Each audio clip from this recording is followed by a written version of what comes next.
Wouldn't it be wonderful to just naturally know when, what, and how much to eat? Maybe there are people in your life for whom this just looks easy, but you're someone who really struggles with your appetite and feels like it's always switched on. In this video, I want to talk to this experience and what might be going on, particularly psychologically and emotionally, and then what you might be able to do about it in order to start to change it. The goal here is to experience satisfaction.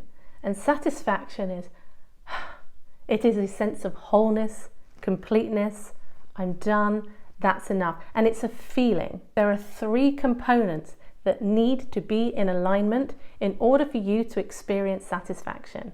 And they are your physical, psychological, and emotional. If these 3 are happy, you will experience satisfaction. But of course, these 3 are not in alignment. And so this is what we need to think about.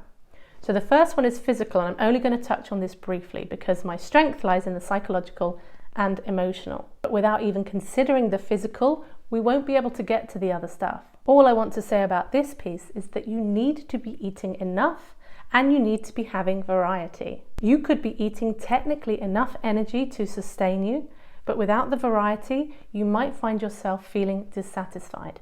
If you watch my channel for a while, you'll know I do not demonize processed foods. However, if 90% of what you're eating is processed food, it might be harder to feel satisfied. Likewise, if all you were eating were fruits and vegetables, you would also find it difficult to feel satisfied. Therefore, variety is not only the spice of life, it's also the source of satisfaction. Now onto the psychology.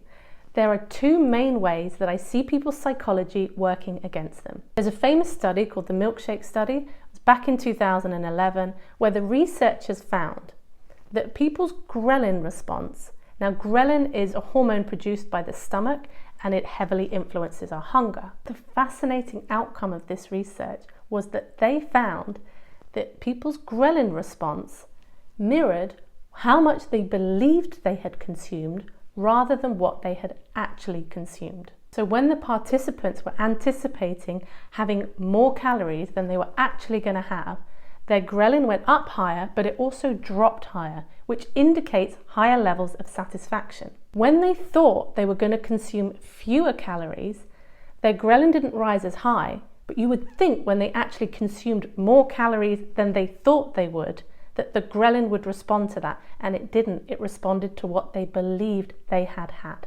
It is well documented that when food is labeled as lower calorie, people tend to eat more of it. Now, some of this may be down to a sense of, oh, because there are fewer calories in it, I can eat more. But also, your ghrelin is going to be reacting to how much you think you have eaten. So you might set yourself a calorie limit for the day, which is technically adequate for what your body needs. But if your psychology is perceiving that as limited, then you may find yourself feeling less satisfied than if you didn't have this limit, but maybe naturally ate that number of calories anyway. I say this because many people try and trick their bodies into feeling like they've had more food than they have. And we can't do that unless we genuinely believe it. And if we're the ones actually making our food decisions, we're not going to be able to trick ourselves the way that the researchers were able to trick the participants. I suspect that if you are someone who binges, when you are on your way to get all your binge foods together, that your ghrelin is pumping out in anticipation of how much food you're about to consume. And I think this is one of the reasons why once you go over that tipping point of it's going to happen, it's really hard to stop because your biology is preparing for it. So we need to be really mindful about that inner dialogue that's going on in our minds because our biology is always eavesdropping. The second psychological pattern that I see over and over again, and I reckon that everybody who watches my videos will relate to this one, and it is the I've blown it thinking. You know how it happens. The moment you feel like you've eaten too much, you've eaten something you weren't going to eat, your brain goes, oh my goodness, I have blown it. And then there's like this catastrophization that happens. And it's like, well, if I've blown it a little bit, I might as well blow it up big. There's such a strong need to get this right. Your mind goes, do you know what? I'm just going to do better tomorrow, so today doesn't count. This is also sometimes described as the what the hell effect. I've already messed up, so it doesn't matter. I want my clean slate tomorrow where I can try to get it right. So now I've got this tiny window of opportunity where I'm allowed to eat whatever I want. So I'm just going to make sure to take advantage of it because I'm not going to allow myself to do that again. Now, you may have heard me share this before, but one of the things I started doing to interrupt this was to say to myself, in those moments where I could feel myself slipping into this kind of thinking, would be to say to myself, what makes you think you can do tomorrow what you're struggling to do today? And it interrupted this false belief, if you like, where I was just saying that tomorrow me is going to be a much better version of today me, and she'll get it right. To break out of this, we need to practice cognitive flexibility, developing an approach or a way of being around food that doesn't lend itself to I've blown it thinking, that you understand that sometimes you will eat more than you think you wanted to or that you think you should, but that's okay, especially when you know you're not going to deprive yourself in the future. Many people find this I've blown it thinking becomes less and less intense, less reactive. Now let's think about emotional reasons about why it might be really hard to stop eating. Now, one concept I want to share, and it's this idea of grieving the end of a meal. Now, some of you might relate to this and some of you might think, what on earth is she talking about? But it's that sense of, it's actually a type of sadness that the meal's over, that the food is done. It might be that you physically had enough, and maybe it was delicious and you really enjoyed it without being in conflict with yourself about it.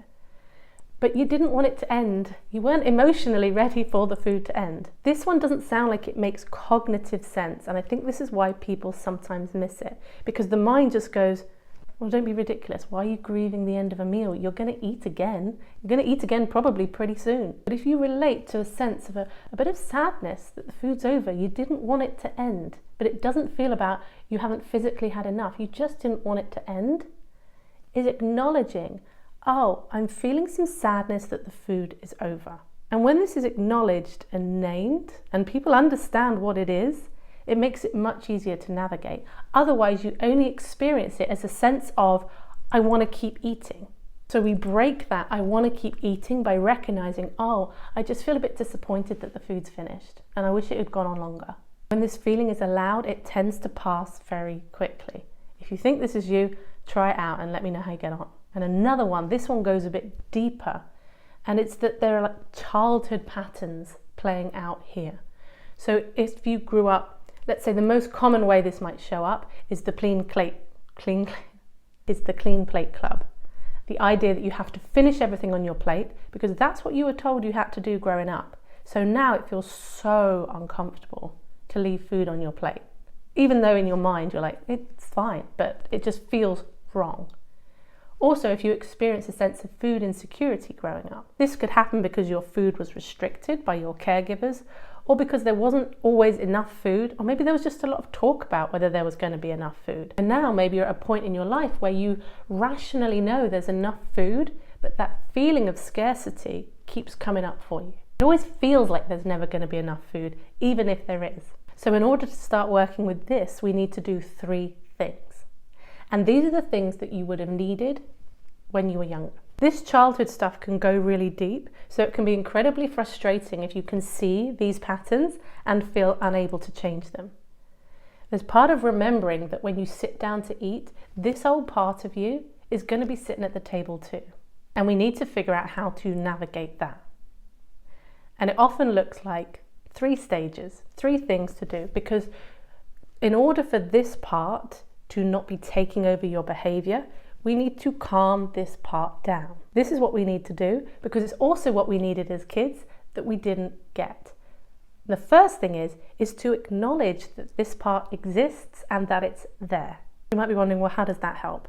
Well, we can't do anything with this other part of us until we really acknowledge its existence. And what we try to do is we try to just keep pushing it away and pushing it away. Like, this is really annoying that this old stuff from my past keeps coming up. And so we try and reject it, and we can't. This part will just get more agitated if you don't give it any attention. So we acknowledge it's here. So this would sound like, there is a part of me that feels very stressed or anxious or guilty about eating now. And I recognize that this is an old part of me. So it recognizes the existence without you identifying with it. There is a part of me and it's old, but it's here. Next, we need to validate. And all that means is we are not making it wrong. We develop these feelings of shame growing up in all the times, in all the ways that we felt wrong. Maybe you were told you were too sensitive. Maybe you were told you were too outgoing.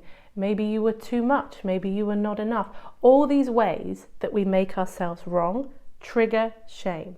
And so the validation piece, if we are validating somebody else when we're in a conflict, they are much more likely to listen to what we've got to say.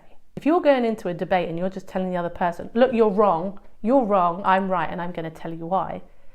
As soon as you said that, the other person isn't listening to anything else you say afterwards. It's the same with this part of you. So this part is not wrong for existing. It's not wrong for having these really complicated, big feelings around food. So to validate is part of diffusing the energy of this part. So it might look like, I understand that you're feeling anxious about this. Of course I understand. I know where it came from. And that's all I mean by validation. You're not making it wrong. You can just see where this part is coming from. And then the last piece is that this part needs reassurance. You need to reassure this part of yourself that it's okay. So this might sound like, yes, like I know you're here. I know this feels really uncomfortable, but we're okay. There is enough food. I can leave some food because I know I can come back to it. I'm safe. I've got my own back. It's all of these kinds of things. These are the messages that we needed. This part needed. If it had got all these messages, it would have developed very differently and you wouldn't be having to experience it in the way that you do now. And the last point that I want to make, that I have put in emotional, even though it could come under psychological as well, and it's the idea of habit. I put it with the emotional really to emphasize how uncomfortable it can feel to do something different around food. When habits become so ingrained over years, it can feel so uncomfortable to try to do it differently. Again, the rational mind will go something like, oh, how hard is it just to slow down a bit when you eat? All these things. And so for habit stuff, there's so much good stuff out there about changing habits slowly. There's that tiny little habits book, Atomic Habits. All of these can be really helpful at making gentle, small changes. And habit is also linked with anticipation. You imagine that if you eat less, you're going to be less satisfied. And just that whole eat less message in your brain is triggering off a whole cascade of biological and emotional responses that then make it more challenging to feel satisfied. I believe that the emotional state that we are in when we eat really helps. If you are full of fear and guilt and shame when you're eating, those are going to block satisfaction. So we can shift our goal and our mindset to be calm when we eat. Now that might be a challenge, and it doesn't have to be either or. It's not you're either stressed or you're calm. You might be feeling at the 7 or 8 on the stress scale. You might be able to bring that down to a 6, and even that is going to help.